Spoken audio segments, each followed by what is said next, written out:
নমস্কার বন্ধুরা, অনামিকা কিচেনে সকলকে স্বাগত জানিয়ে আজকের ভিডিওটা স্টার্ট করছি। আজকে আমি পায়েসের রেসিপি শেয়ার করেছিলাম। তার জন্য প্রথমে দুধটাকে গরম করে নিয়েছিলাম। দুধটা ফুটে আসলে ধুয়ে রাখা জোহা চালটা দিয়ে দেব। চালটা দেওয়ার পর আবারও নাড়াচাড়া করে নিব। চালটা সিদ্ধ হয়ে এলে পরিমাণ মতন চিনি আর কনডেন্স মিল্ক অ্যাড করে দিয়েছিলাম। তারপর চিনি গলা পর্যন্ত ওয়েট করতে হবে, কিন্তু কন্টিনিউ নাড়াতে হবে, না হলে কিন্তু লেগে যাওয়ার সম্ভাবনা থাকে, তাই কন্টিনিউয়াসলি নাড়াতে হবে।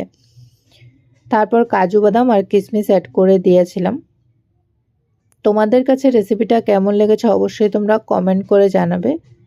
ভিডিও ভালো লাগলে লাইক অ্যান্ড সাবস্ক্রাইব করে দিও। আমার চ্যানেলে আরও নতুন নতুন ভিডিও পেতে তোমরা আমার